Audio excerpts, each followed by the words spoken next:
Bismillah. Assalamualaikum warahmatullahi wabarakatuh.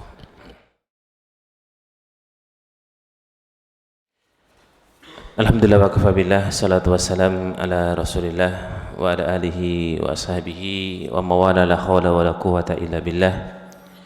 Qala Allah ta'ala fil Qur'anil Karim, ya ayyuhalladzina amanu taqullaha haqqa tuqatih wa la tamutunna illa wa antum muslimun.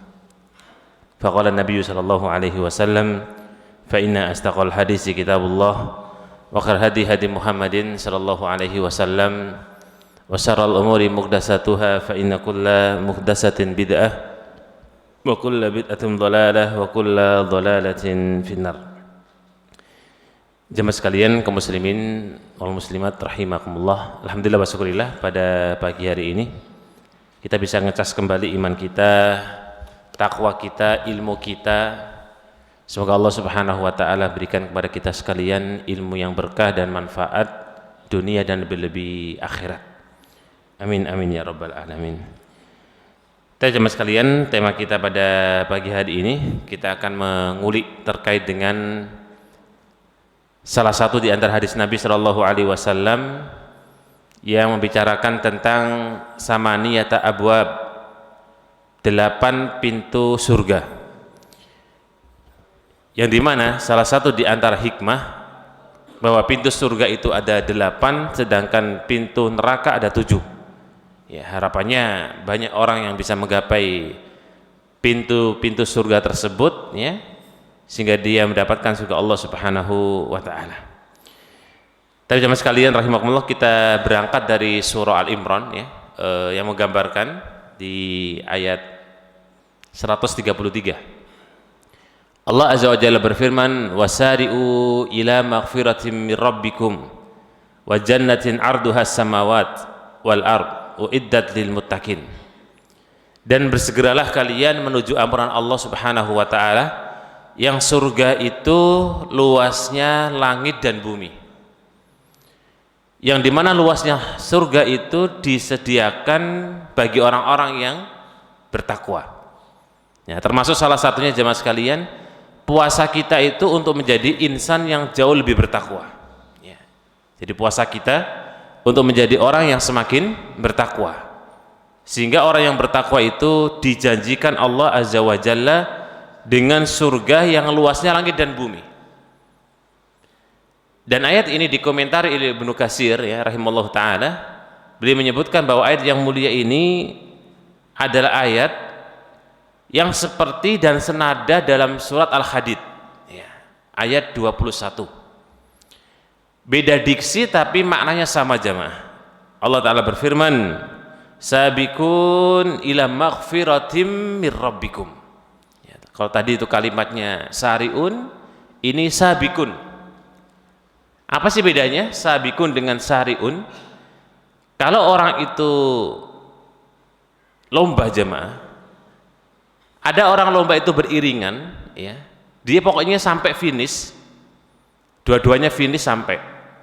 Tapi kalau sabiqun itu dia nyelip lagi, dia nyelip lagi, itu sabiqun. Sehingga makna dari dua ayat ini, surat Al-Imran 133 dan Al-Hadid 21, bisa dimaknai bahwa surga itu menarik untuk diperebutkan, gitu, ya.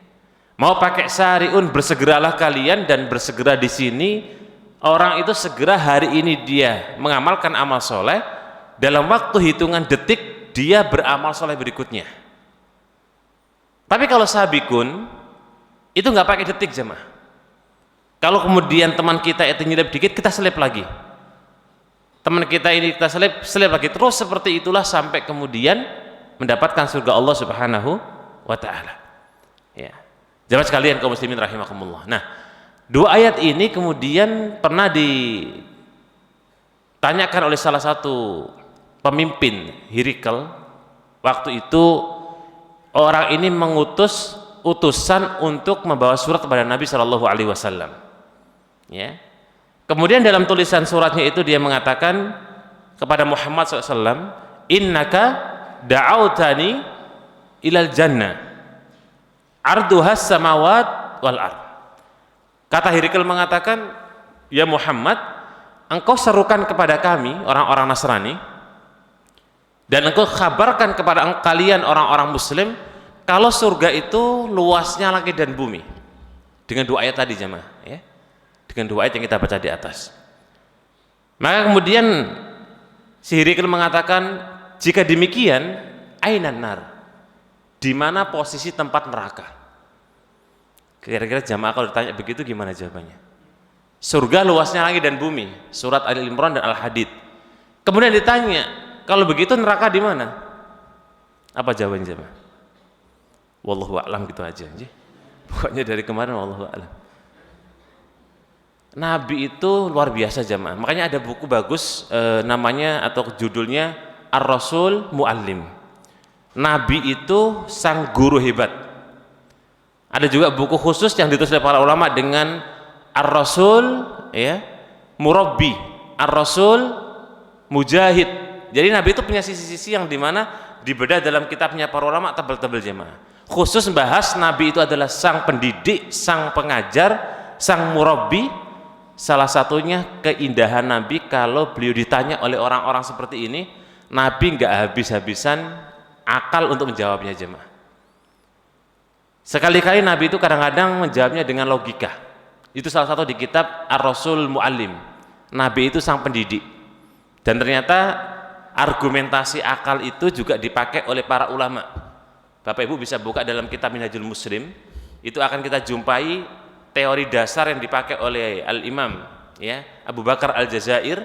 Beliau menggunakan argumentasi Al-Quran dan As-Sunnah kemudian akal ya. Maka kemudian kata Nabi apa? Beliau mengatakan ketika ditanya kalau surga luasnya langit dan bumi sedangkan neraka di mana? Beliau mengatakan ya, dengan menggunakan apa ya, yang dekat aja lah dengan kehidupan kita ya, dengan logika kita. Subhanallah kata Nabi, Maha Suci Allah Subhanahu wa taala. Maksudnya sebenarnya nggak boleh menanyakan itu jemaah ya. Cuma kan ini orang kafir yang menanyakan, maka Nabi sebut fa ainal lailu idza ja'an naharu. Di mana waktu malam apabila datang waktu siang. Itu kan mirip-mirip tuh jemaah. Ya. Jadi kalau datang waktu malam, siangnya kemana? Coba dengan jawab. Besok Ustadz, gitu kan? Kalau muncul siang, kalau malam, malam.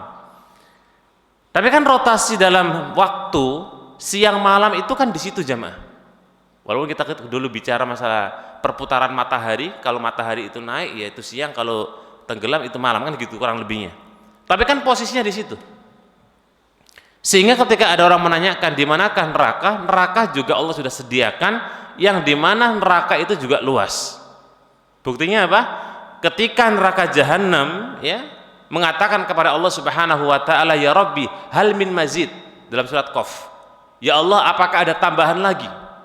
Itu menunjukkan kalau neraka jahanam masih longgar jemaah ya. Kemudian Allah Subhanahu wa taala menginjakkan kaki kiri neraka jahanam ya, diinjakkan, maka kemudian neraka jahanam goncang dengan sedahsyat-dahsyatnya. Kemudian neraka mengatakan qotun ya Rabbi, dalam Sahih Bukhari, cukup wahai Tuhanku. Ini juga sebuah isyarat bahwa neraka jahanam itu makhluk ya. Yang namanya makhluk itu semuanya akan binasa jemaah ya. Hanya saja di mana nanti apakah hari kiamat ini kemudian binasa, hancur ya. Allah Subhanahu wa taala berfirman, kullu halikin illa wajhullah, semua akan binasa, semua akan hancur kecuali Allah Subhanahu wa taala. Adapun berbicara masalah surga neraka seperti apa, ada buku bagus ya. Ini saya sengaja bawa sampelnya. Ini ada 3 jilid jamaah yang pernah saya sounding dan saya sharing, bahwa kitab yang dikarang oleh Dr. Umar Sulaiman Al-Asqar rahimallahu ta'ala. Beliau bedah khusus masalah judul Al-Qiyamatul Akhir Al-Jannatu Wanar di jilid yang ketiganya. Beliau kupas secara detail bagaimanakah surga neraka, dan itu tidak bisa kita kira-kira jamaah. Ilmu gaib itu adalah ilmu dengan iman. Ilmu gaib, kita memahami ilmu gaib itu dengan iman dan ilmu, bukan logika dan perasaan ya. Sehingga coba kita nanti baca ya, salah satu di antara perkataan beliau sebelum masuk beberapa poin. Di antara tadi tema utama adalah 8 pintu surga. Kita sedikit lihat jamaah sekalian. Al-Jannah, Sering kita dengar dalam Al-Qur'an al-jannah atau al-jannat, ya. Surga atau diistilahkan dalam Al-Qur'an dengan bentuk jamaknya, surga-surga. Jannah itu artinya bustan, jemaah. Ya, bustan itu kebun. Ya. Kenapa jannah dikatakan kebun? Karena semua orang itu ketika dia masuk kebun maka hatinya senang. Ya kecuali yang banyak utang, ya. Masuk kebun kadang-kadang ya masih mikir utang juga. Tapi yang jelas fitrah orang itu kalau lihat kebun dia akan senang, jemaah. Fitrahnya begitu. Ya. Dan jannah juga dikatakan oleh para ulama dengan makna junnah. Junun. Ada yang mengatakan jannah itu jinnah atau junun itu karena dia tertutup, jemaah. Ya, makanya orang yang majnun, gila, itu karena akalnya tertutup. Dan kenapa jannah dikatakan junnah atau bahasa lainnya juga bisa dikatakan perisai atau pelindung? Karena orang itu belum bisa melihat surga. Ya. Karena surga itu kata Nabi dalam sebuah hadis bahwasanya mala ainur ra'at, belum pernah terlihat oleh mata, wala sami'at atau wala udunun sami'at, belum pernah juga terdengar oleh telinga, wala khatara ala qalbin bashar, dan belum pernah terlintas pada hati manusia.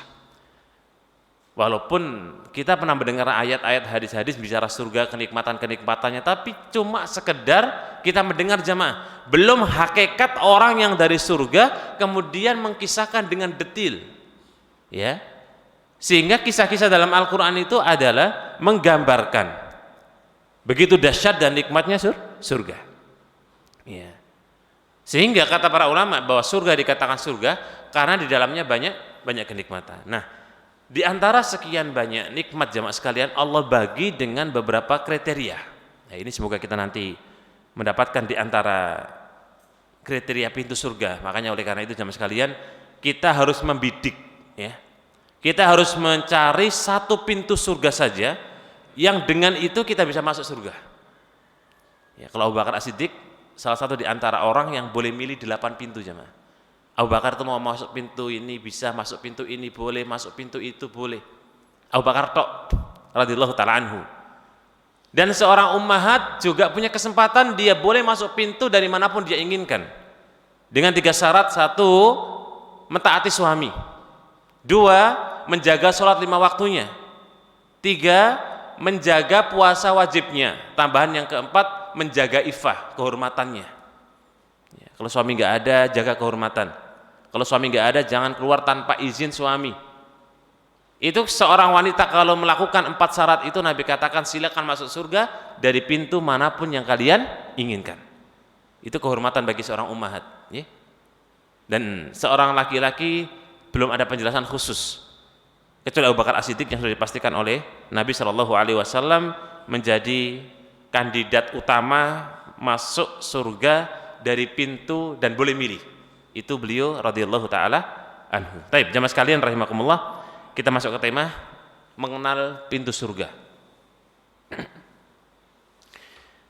Sebuah hadis yang disampaikan oleh sahabat yang mulia Sahal bin Sa'ad As-Sa'idi rahimahullahu taala wa radhiyallahu taala an, Nabi kita bersabda ketika di hadapan para sahabat untuk menghibur jamaah.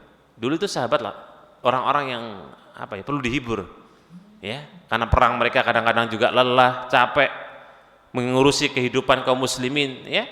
Maka Nabi hibur, fil jannati samaniyatu abwab, di dalam surga itu ada 8 pintu. Ini yang dipakai oleh landasan para ulama untuk menyebut kalau surga itu punya 8 pintu. Hadis terdapat dalam Sahih Bukhari di nomor 3257. Sehingga argumentasi para ulama mengatakan 8 atau pintu 8 yang ada di surga itu sudah disebutkan oleh para ulama berangkat dari hadis yang mulia ini. Taib. Kemudian kita beranjak ke hadis yang kedua dari Ubadah bin Samit radhiyallahu taala anhu. Nabi kita bersabda, "Man qala asyhadu an la ilaha illallah." Barang siapa yang mengucapkan kalimat tauhid, saya bersaksi tiada ilah yang berhak disembah kecuali Allah, wa anna Muhammadan abduhu wa rasuluh, dan aku bersaksi bahwasanya Muhammad adalah hamba dan utusannya, wa ana Isa abdullah, dan kita pun juga bersaksi bahwa Isa utusan Allah, hamba Allah. Kenapa Nabi sebutkan ada tambahannya wa anna Isa Abdullah jamaah? Karena Nabi tahu bahwa nanti hari kiamat atau dekat-dekat hari kiamat Isa itu akan diidolakan bahkan disembah-sembah. Ya. Dan itu terbukti hari ini. Bagaimana orang-orang Nasrani itu masih berpegang teguh dengan terkait dengan Isa bin Maryam. Beda dengan Uzair ibnullah jamaah. Kalau Uzair ibnullah itu ini juga seorang nabi yang didewa-dewakan oleh orang Yahudi. Nah, perbedaannya kalau orang-orang Yahudi, agama Yahudi itu tidak berkembang sebagaimana agama Nasrani. Ya. Beberapa buku yang saya baca, orang Yahudi itu kalau mau masuk agama Yahudi ketat jamaah, nggak gampang kayak orang mau masuk Nasrani lah, kurang lebih begitu. Sehingga perkembangan Yahudi itu tidak sebagaimana Nasrani. Dan Nabi kita mengkabarkan wa ana Isa Abdullah. Ya. Yang dimana Isa itu adalah karena kalimatuhu alqaha ila Maryam wa ruhun minhu. Karena Allah berikan kalimat kepada Maryam, maksudnya adalah rahimnya, yang kemudian lahirnya Isa. Ya. Ini juga ada kisah yang menarik. Tadi saya singgung di awal bahwa Nabi itu kadang-kadang menggunakan akal logiknya untuk mematahkan hujah lawannya. Ya.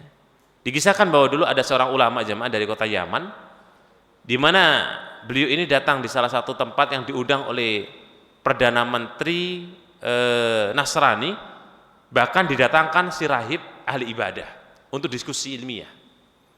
Sesampainya mereka di sana, ya, tiba-tiba langsung baru nyampe itu sudah kesannya nggak enak. Ya. Baru nyampe gerbang sudah kesannya nggak enak. Apa mereka bilang orang Nasrani? Ini orang tidak mau mentaati Isa. Ya. Udah nggak enak, akhirnya masuklah mereka. Ya, beliau masuk, setelah masuk ketemu sama pastornya. Ya. Tingkat tertingginya orang ahli ibadahnya Nasrani. Kemudian setelah datang dan ketemu, bukannya disuruh duduk, malah langsung diajak debat. Debat pertama bilang begini, ya, saya ini tidak menikah, ya, saya ini tidak menikah dan saya ini tidak memiliki istri. Maka saya mulia, kata si pastor. Si alim ini dari Yaman diem, ya nggak komentar nggak apa, diem. Tiba-tiba dia melontarkan kalimat, ya kalau dia mau nggak nikah, mau nggak punya istri, nggak punya anak, itu urusan dia kan gitu. Tapi kalimat yang dilontarkan oleh orang ini, orang si rahib ini, kalimat yang menyakiti hati beliau kaum muslimin, termasuk kita. Dia mengatakan, wahai Ustadz, Anda itu punya agama, tapi katanya Ummul Mukminin, ibunya orang-orang yang beriman, pernah berbuat zina. Kaget dia, siapa Anda maksud? Aisyah katanya. Ya, langsung si Ustadz ini marah, ya, kiai ulama ini marah. Dia mengatakan, dari mana engkau berdasar kalau kemudian Aisyah berbuat zina? Itu kata orang-orang gini. Jadi ya cuma informasi-informasi telinga lah gitu, kurang lebihnya. Informasi-informasi mulut yang sampai ke dia. Maka dijawab oleh seorang ustadz yang mulia ini bahwa kalau seandainya kemudian, ya, Aisyah ini memiliki hubungan dan itu tidak benar, dari tepis terlebih dahulu, Aisyah itu punya anak sebab karena memiliki suami.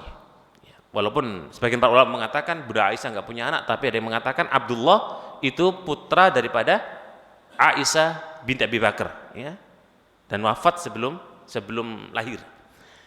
Seandainya pun Aisyah itu kemudian punya anak, maka sebab dia punya suami, aman.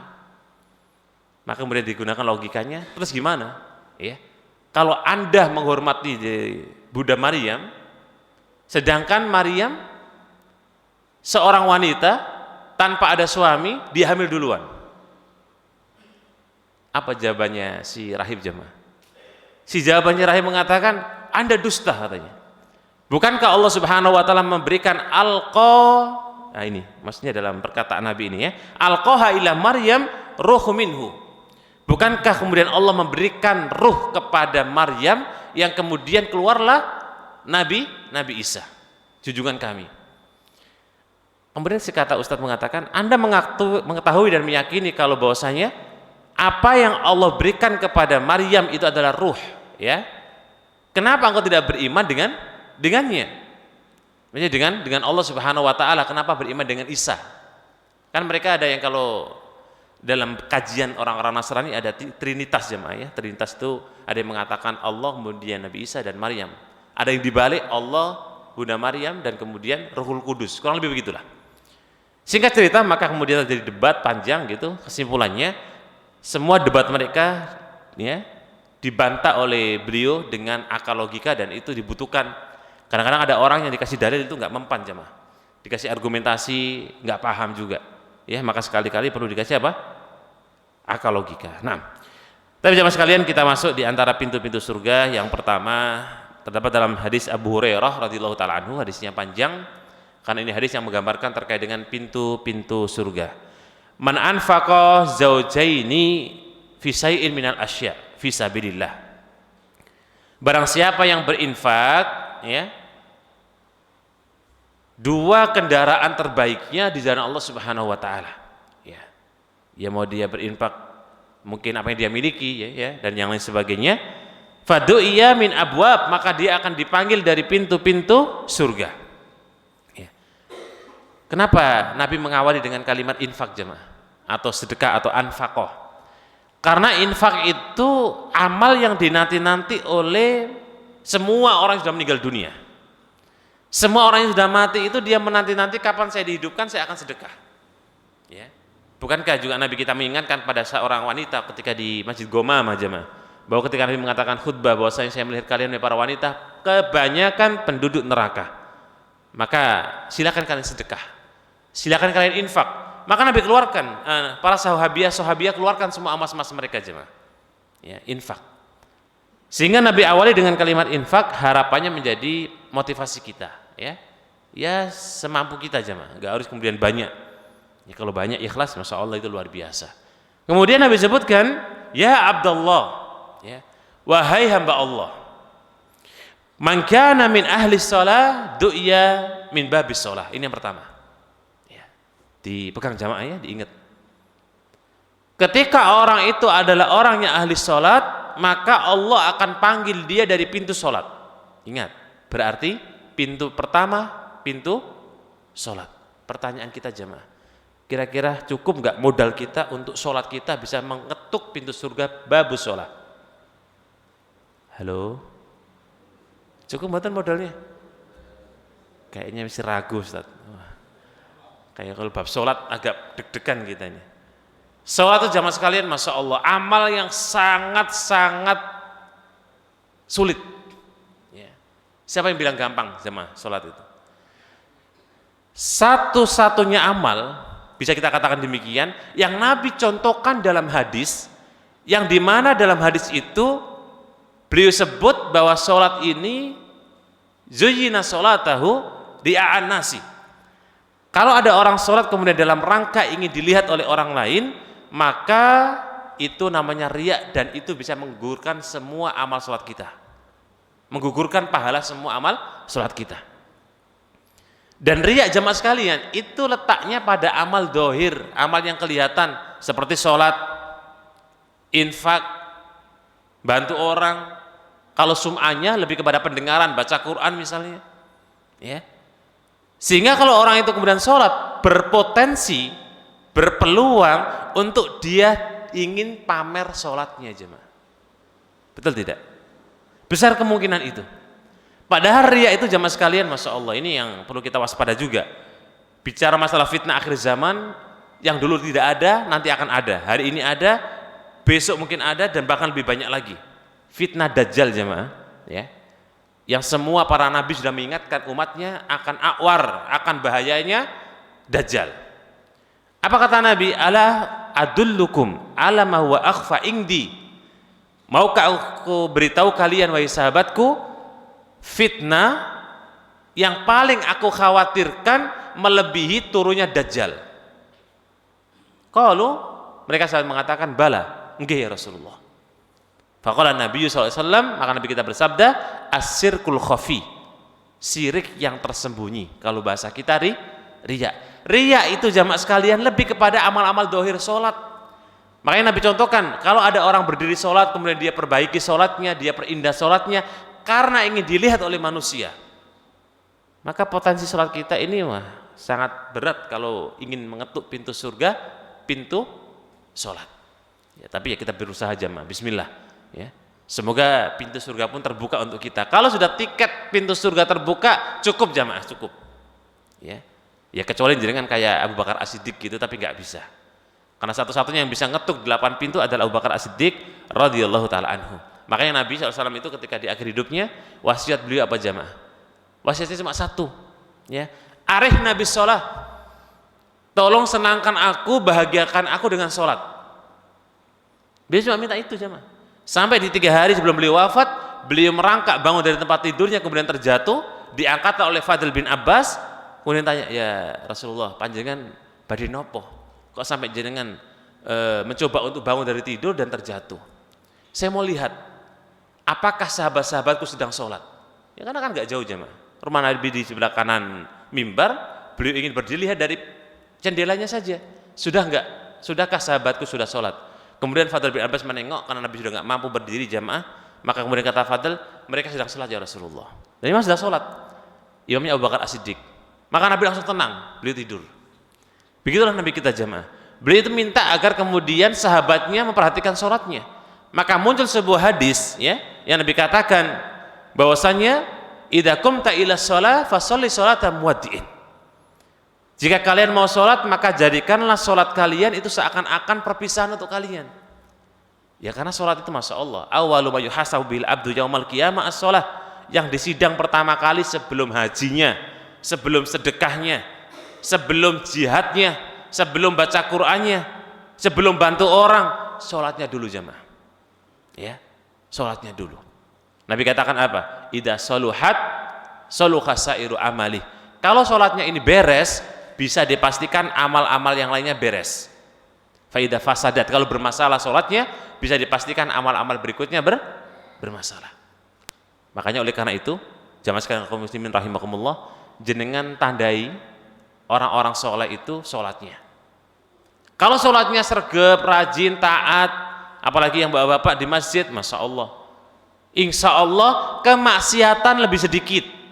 Saya tidak mengatakan kemudian yang sholat itu kemudian terbebas dari maksiat, enggak. Tapi insya Allah yang rajin sholat, insya Allah kemaksiatan itu sedikit.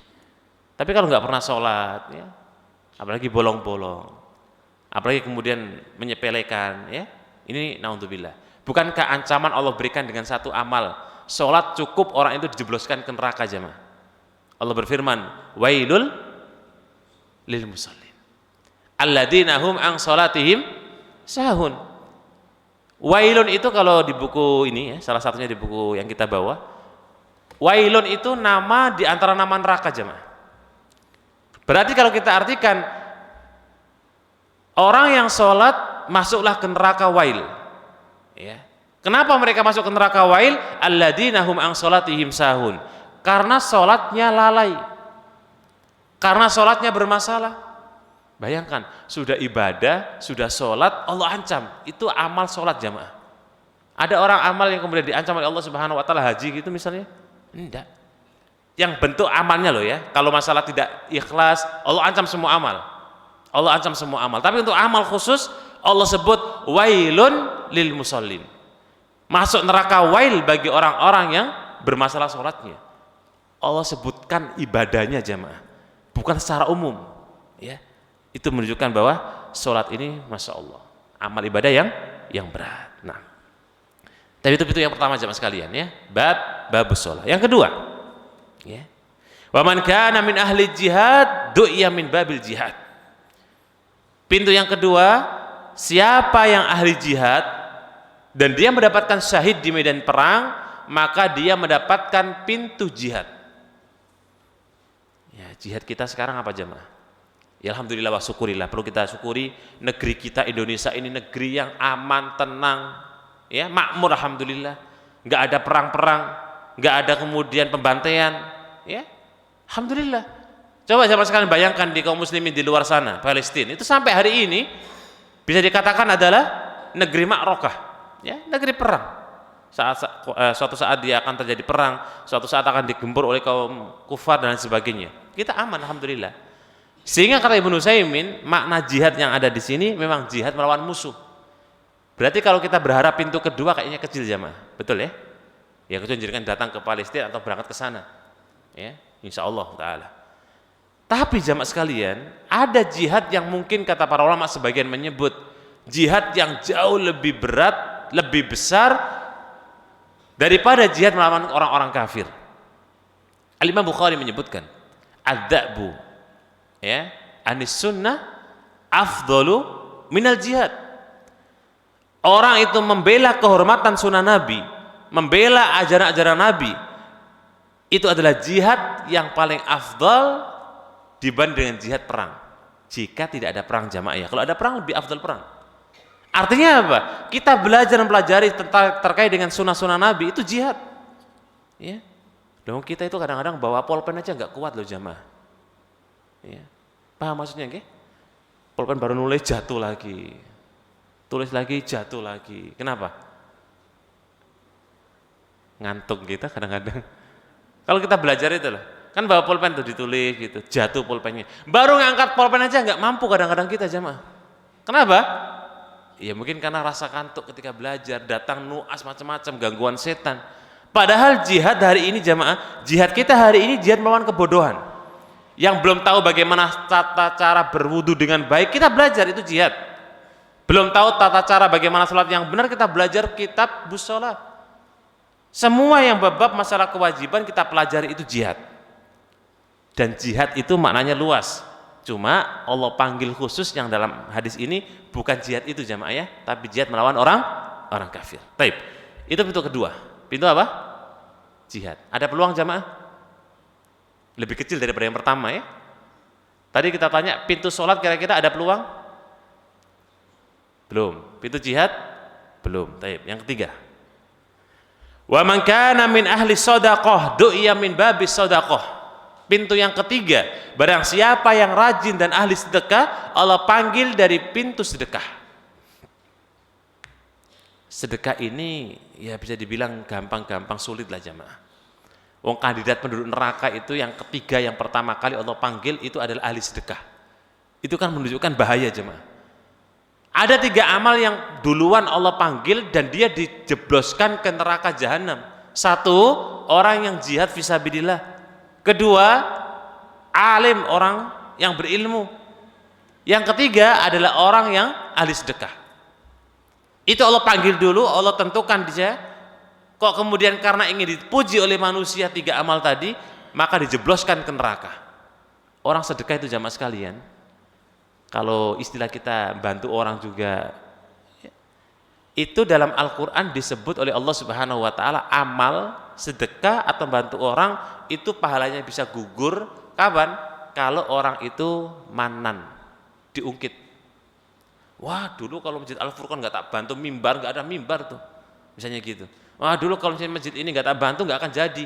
Dia ungkit jamaah. Atau dia memberi bantuan pada orang lain, dia ungkit lagi.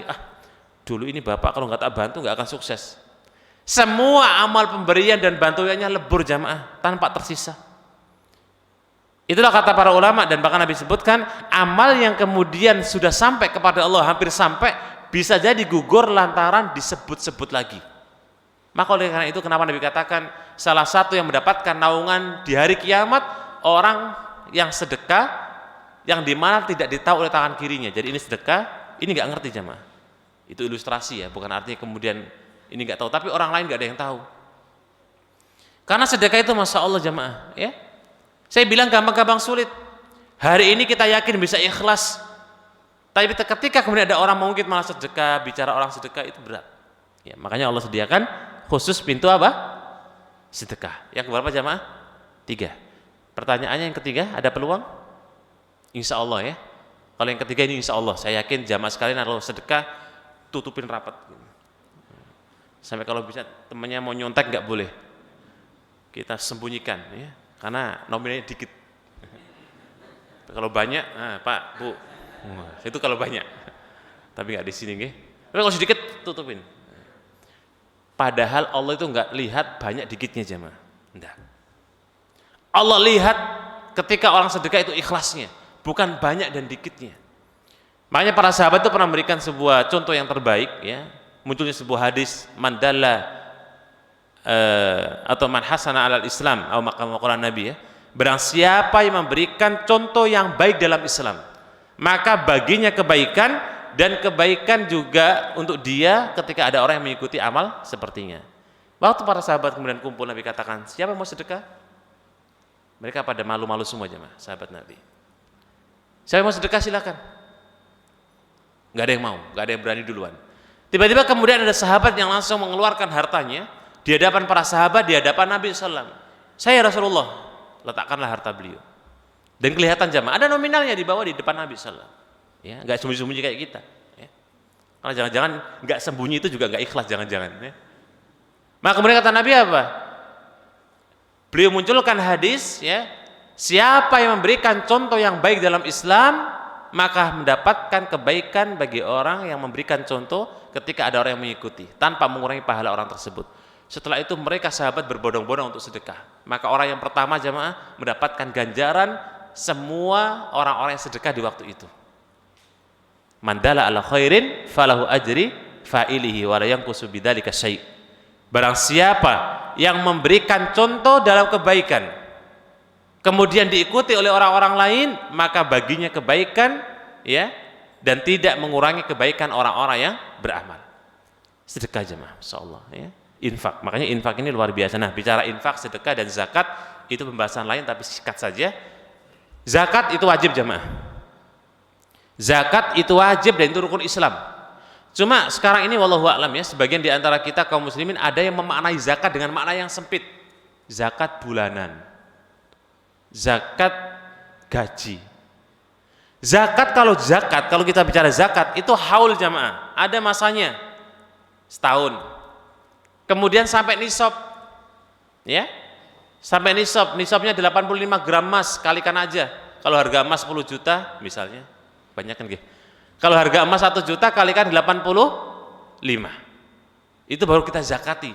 Kemudian harta itu milik kita sendiri, ya, bukan harta orang lain. Itu zakat. Makanya kalau ada orang bilang zakat profesi, nah itu yang perlu dipertanyakan, perlu dikaji ulang, ya, profesi itu maksudnya apa gitu. Nah, ada kalimat zakat, ada kalimat sedekah, ada kalimat infak.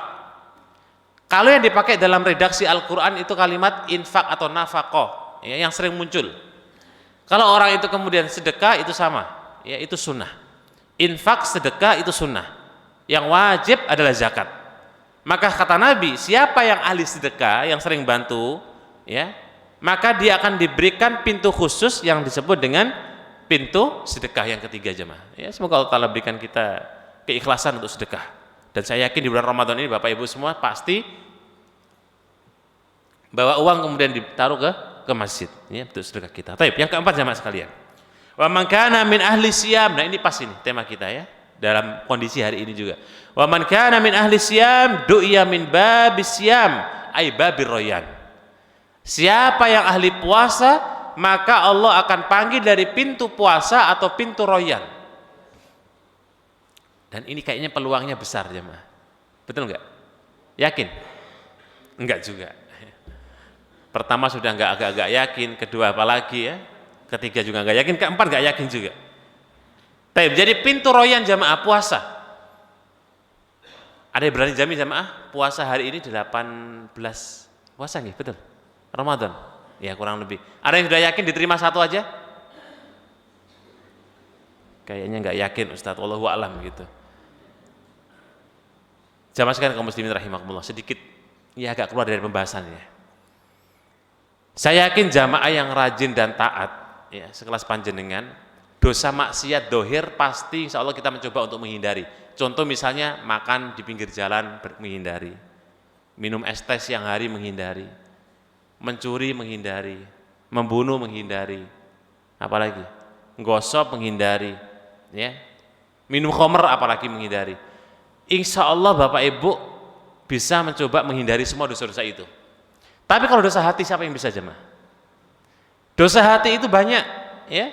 Ada yang namanya riya, ada namanya sum'ah, ada namanya hasad, ada namanya ujub, ada namanya ghil, ada nama al-haqdu, ada namanya orang itu ingin dilihat oleh manusia. Banyak sekali. Nah, kalau salah satu di antara dosa itu mampir di bulan Ramadan ini, bisa dipastikan pahala puasa kita hilang jemaah. Pahala puasa hilang. Adapun kewajiban gugur. Ya. Jadi ibaratnya orang itu beramal nggak dapat pahala, tapi kewajibannya gugur, selesai. Dia telah menuntaskan puasanya, tapi pahalanya nggak ada. Ibaratnya makan tapi nggak ada rasa, jemaah. Ya. Makan tapi nggak ada rasanya sama sekali. Itulah ibadah yang tidak diterima oleh Allah Subhanahu Wa Taala. Dan di bulan Ramadan ini mungkin dosa-dosa yang namanya apa? Hati itu sering sekali, jemaah.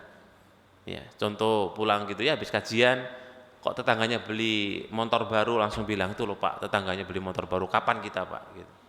Baru aja selesai kajian tuh, langsung muncul hasadnya, muncul al-haqdunya, muncul al-gillu, ya. Apa sih al-hasad, al-gillu itu, jemaah? Sederhana saja, hasad itu berharap agar nikmat orang lain hilang.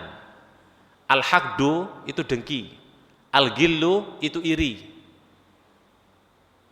Ada al-haqdu dan al-gillu. Kalau al-haqdu, al-gillu ini sama-sama dengki atau iri, cuma levelnya al-haqdu lebih ngeri, lebih tinggi. Kalau hasad lebih tinggi lagi, jemaah. Level yang paling rendah cuma sekedar iri. Itu si fulan kok punya ini ya Pak ya, kita kapan? Astagfirullah lah. Cuma sekedar itu, jemaah. Tapi kalau terus diikuti maka bahaya. Ya. Makanya kenapa doa para sahabat, la taj'al fi qalbina ghillan. Ya Allah, ini para sahabat yang doa, jemaah.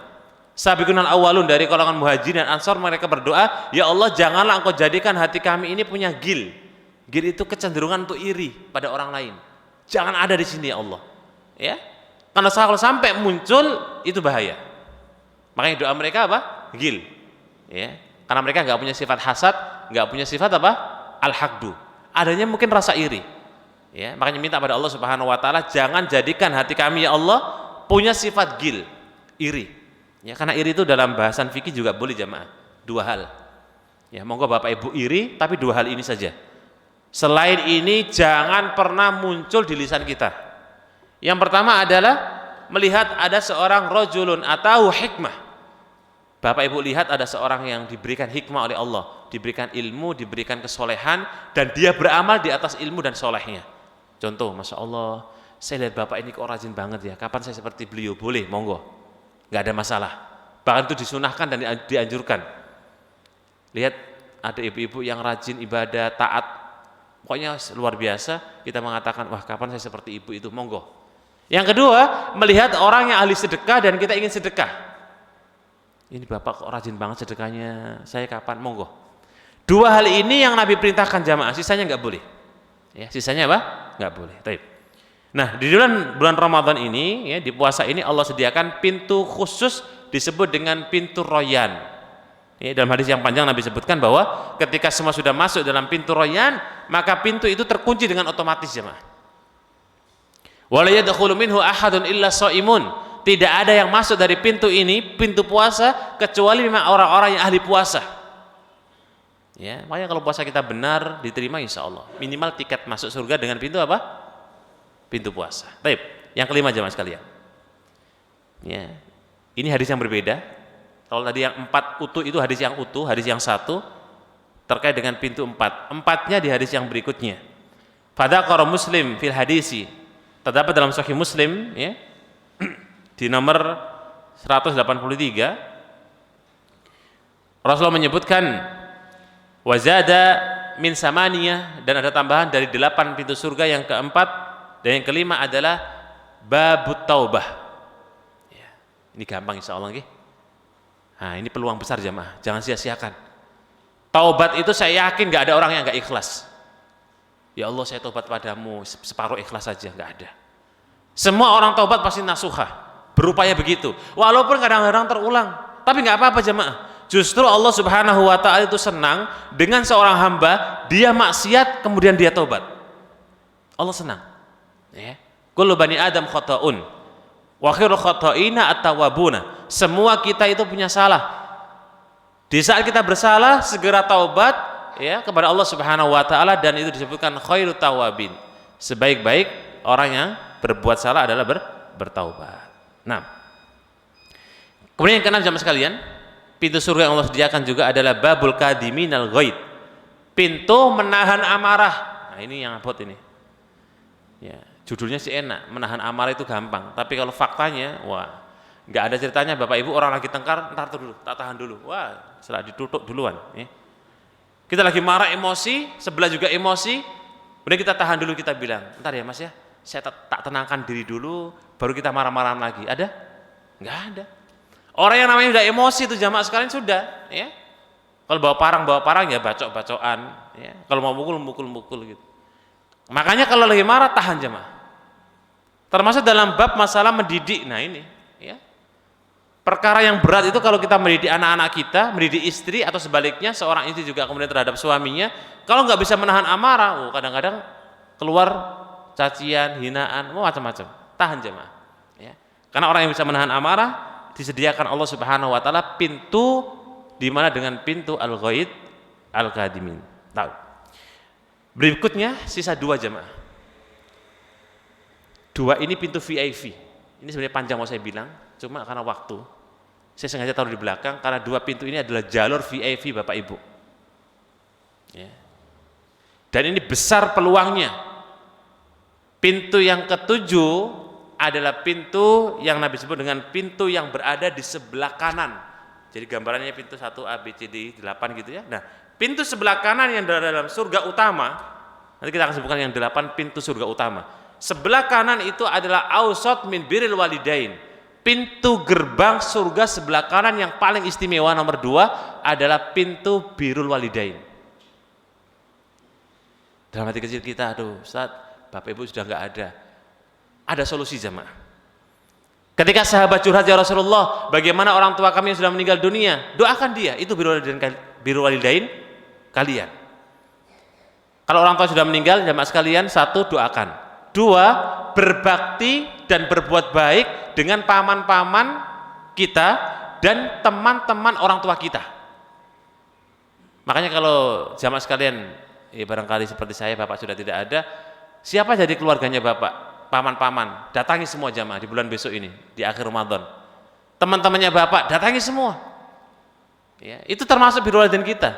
Termasuk di antara kebaikan kita dengan orang tua kita yang sudah meninggal dunia, kita masih menyambung silaturahim dengan beliau-beliau. Kalau yang masih hidup, Masya Allah, itu nikmat. Nabi itu pernah ditanya oleh para sahabatnya, ya Rasulullah, izinkan kami jihad. Bayangkan, Nabi itu tidak semuanya kemudian diizinkan jamaah dalam jihad. Ada yang datang pada Nabi masih usianya belum sampai, baru 13 tahun minta jihad. Bayangkan, anak SMP loh jamaah, ya, izin pada Nabi minta jihad. Karena Nabi katakan, ente belum genep 15, pulang. 2 tahun nangis jemaah. Nunggu waktu 2 tahun lagi, 15 tahun, baru dia jihad. 2 tahun ditunggu, persis 2 tahun, berarti 15 tahun, langsung datang pada Nabi, ya Rasulullah, izinkan aku ke jihad. Jihad jemaah. Ya.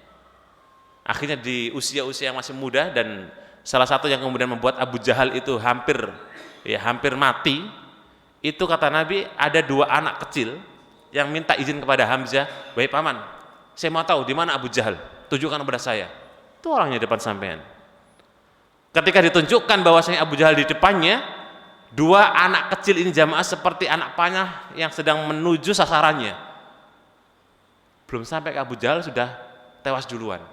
Ini anak kecil ya kan, usia masih muda, ditunjukkan. Kenapa dia mengincar Abu Jahal? Karena ini orang yang mendolimi Nabi di kota Mekah. Saya berharap nanti dia mati di tangan saya, kata anak muda kecil-kecil ini. Jadi dia ketika ditunjukkan, itu loh Abu Jahal di depanmu, ya, dengan pasukan yang begitu ketat dan luar biasa. Anak 2 ini seperti anak panah yang sedang menuju sasarannya. Semua musuh dibabat, lewati. Ternyata dia nggak sampai ke Abu Jahal, sudah mati duluan. Masya Allah. Anak-anak kita usia segitu ngapain jamaah? TikTokan. Ya. Masya Allah, beda pendidikannya memang ya. Kalau pendidikan hari ini anak-anak kita segitu, anak-anak kita yang usia SMP, SMA, bahkan mahasiswa, bahkan yang sudah tua ya. Masya Allah ya. Ini pendidikan salah yang dilestarikan di negeri ini. Nah, pintu birrul walidain jamaah, berbakti dengan orang tua itu luar biasa. Sampai Nabi katakan ketika ada yang minta jihad, pulang kok ya. Fajahid bihima, silakan kamu pulang dan jihadlah dengan kedua orang tuamu, karena di situ ada jihad tersendiri jamaah ya. Dan itu saya sebutnya adalah pintu VIP yang pertama, karena dia berada di sebelah kanan surga utama. Nah, puncaknya jamaah sekalian, pintu VIP yang kata Nabi menyebutkan bahwasanya pintu ini babul aiman, pintu sebelah kanannya, alladzi yadkhulu minhu man la hisaba alaihi, pintu yang dimana disediakan khusus. Kalau kita tidak bisa menggapai pintu yang ketujuh, 1, 2, 3, 4, 5, 6, 7 tadi, sholat nggak tembus, sedekah nggak masuk, jihad apalagi, menahan amarah nggak bisa, ya, zakat sedekah juga kita nggak bisa, belum juga dapat. Jenengan punya pintu nggak perlu ngamalkan itu jamaah, tapi langsung gelundeng masuk surga. Bahkan Nabi sebutkan pintu ini la hisaba alaihi, tidak ada hisab bagi dia. Enak nggih? Wah, enak banget tuh, langsung masuk surga tanpa hisab, nggak perlu mampir ke neraka, nggak perlu dihitung-hitung lagi dosanya, langsung ke surga. Syarat dan ketentuannya berlaku jemaah. Jangan senang dulu jenengan. Wah, enak Ustaz tinggal masuk gitu. Syarat dan ketentuan berlaku. Minimal Nabi jelaskan di hadis yang lain, menjelaskan bab masalah tawakal. Ada 3 syarat jemaah, 3 saja kok, nggak banyak. 1, la yatatayyarun, tidak berkeyakinan tatoyur. Apa itu tatoyur? Beranggapan sial. Contoh, kalau di negeri kita ada kupu-kupu masuk rumah, itu apa biasanya jemaah? Ada tamu. Sudah yakin kayak gitu? Nah, udah. Jangan cari pintu ini dah. Udah tertutup. Udah tertutup sudah. Nggak usah yang kedua ya. Cukup 1 udah batal kita. Sudah nggak dapat. Keyakinan seperti ini modelnya jamaah itu bisa menutup gerbang pintu utama VIP yang 1. Tatoyur itu banyak penjelasan para ulama, berkeyakinan misalnya hari sial, hari baik, berkeyakinan mungkin ada ini, ada itu dengan sebab ini, sebab itu tatoyur. Dan kalau Bapak Ibu sudah pernah meyakini tatoyur dan bahkan naudzubillah mengamalkan, sudah nggak ada pintu ini. Ya kecuali dengan taubatnya diterima, kemudian ngulangi dari 0 lagi, nggak pernah ngulangi tatoyur, insya Allah bismillah. Saya katakan berarti masih ada peluang. Tapi kalau bagi orang yang sudah pernah tatoyur, maka tidak teranggap mendapatkan pintu VIP utama. Yang Nabi katakan, la hisaba alaihi, yakni babul aiman. Ya. Pintu utamanya surga, pintu orang itu masuk surga tanpa hisab, tanpa adab. Syaratnya tidak tatoyur. Yang kedua, tidak minta diruqyah. Tidak minta diruqyah. Walaupun minta diruqyah itu boleh jamaah. Saya ulang. Tidak minta diruqyah, walaupun minta diruqyah itu boleh. Contoh, saya ini misalnya, saya minta diruqyah oleh fulan, Ustadz, tolong Ustadz, saya diruqyah Ustadz, saya kok lagi kayak nggak enak badan, lagi kayak ada yang ganggu, misalnya gitu nggih. Tapi saya sadar jemaah, maka saya kehilangan keutamaan itu. Ya, kenapa orang minta diruqyah, memintakan dirinya untuk diruqyah itu kehilangan keutamaan ini, seakan-akan dia itu tawakalnya kurang jemaah. Ya, makanya para ulama mencantumkan hadis ini terkait dengan bab tawakal. Ya. Dan yang ketiga adalah al-kai. Kai itu adalah pengobatan dulu besi panas ditempel ke luka. Itu diyakini obat yang paling mujarab. Poinnya adalah kalau hari ini berkeyakinan misalnya, wah kalau nggak ada dokter mungkin saya nggak sembuh. Nah kurang lebih gitu. Kalau nggak ada obat ini saya nggak sembuh. Ya. Kalau ada orang dalam bab masalah medis, dia berobat, tiba-tiba dia berkeyakinan dengan benda-benda tertentu, seakan-akan menjadi obat utama, Allah diabaikan, Allah dinomorkan sekian, maka itu namanya al-kai. Walaupun wallahu a'lam bishawab, untuk sekarang, karena orang itu biasanya menggunakan obat pemantik dengan listrik, ya, untuk merespon jantung itu loh jemaah. Ya, apa namanya? Pacu jantung, ya. Karena istilah yang dipakai oleh para ulama itu memang obat kai itu besi panas yang ditempel ke luka.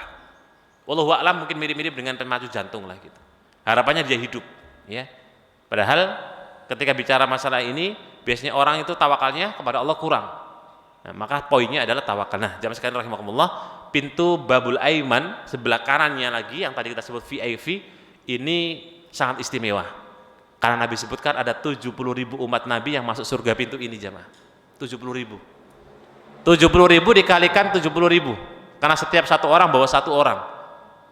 Kira-kira ada kesempatan nggak jemaah? Ya bismillah, semoga Allah berikan kemudahan kita semua. Taib, jemaah sekalian rahimakumullah, demikian yang dapat kita bagikan, semoga ada manfaatnya. Dari 8 pintu surga tadi, monggo silakan Bapak Ibu cari salah satu saja, nggak usah semua, ya. 1 saja, karena sudah cukup untuk mendapatkan nikmat Allah Subhanahu wa taala. Allahumma alimna ma yanfa'una wa anfa'na bima 'allamtana wa zidna ilman. Wa sallallahu ala nabiyina Muhammad wa ala alihi wa sahbihi wasallam. Assalamualaikum warahmatullahi wabarakatuh.